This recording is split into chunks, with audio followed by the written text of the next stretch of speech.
How do we break the cycle of abuse, or how do we not let ourselves become abusers? Or if we have dabbled in abuse as a coping mechanism, how do we stop that, turn things around? This is kind of a little secret into the whole anatomy of narcissism, which is that it really comes down to a fear of death, a fear of the identity being exposed, the ego death, or the superego death, you might say. Could be a combination of both of those two things. And it's about not being able to accept one's own limitations, primarily. It's been said by certain philosophers, principally, Sri Nisargadatta Maharaj, since he's my favorite,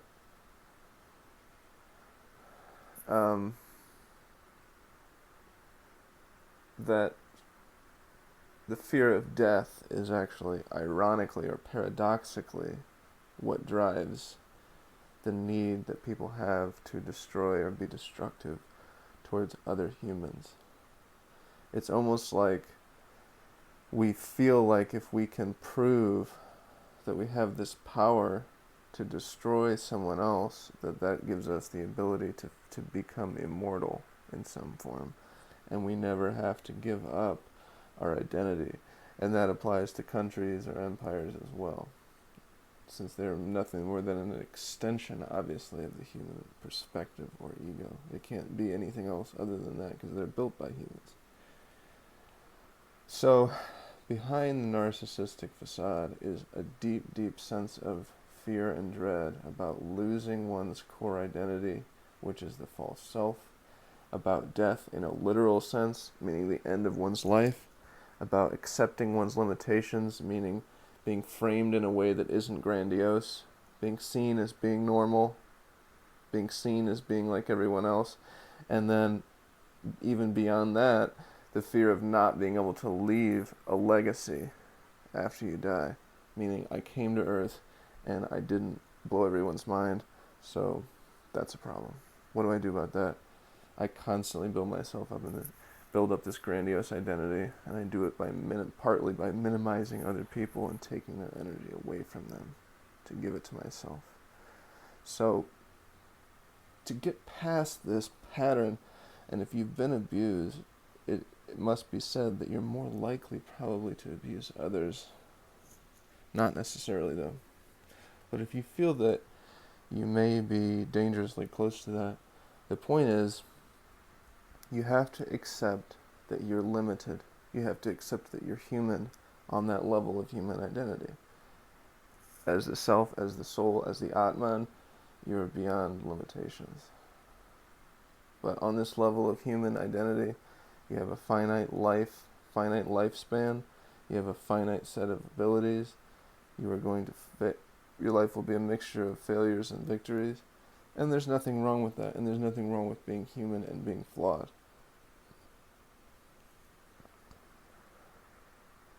Accepting that is accepting death, accepting the unknown, accepting that you can't control everything, including the way that you're perceived by others or treated by others, which is primarily what's behind the narcissistic obsession with thought control. It's this need to control other people's ideas or perceptions of them. You can let that go. It doesn't matter what other people think of you. They're entitled to their opinion, and it doesn't change who you are. It just changes how they view you. And you don't have to micromanage that. Letting go of all that. Letting go of the need to see the future and know the future all the time. The future is going to be whatever it's going to be. You'll meet it when you get there. It takes bravery. It takes courage. But you have it in you to do that.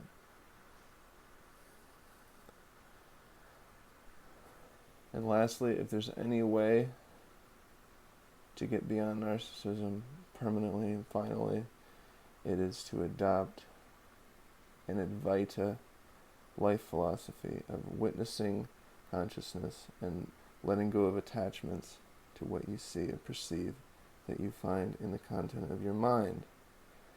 knowing that it isn't you, regular meditation to deepen into the truth of that, all of these things are good.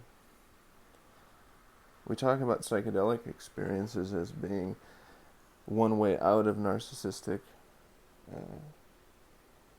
thought processes, but it really doesn't always work that way. Sometimes these things, these psychedelic tools can be a means to further a narcissistic point of view. It really all depends on how you approach things. But one thing that is universally clear is that to get out of this narcissistic clinging and controlling mindset, you have to be able to know that you will die and be okay with that and accepting that,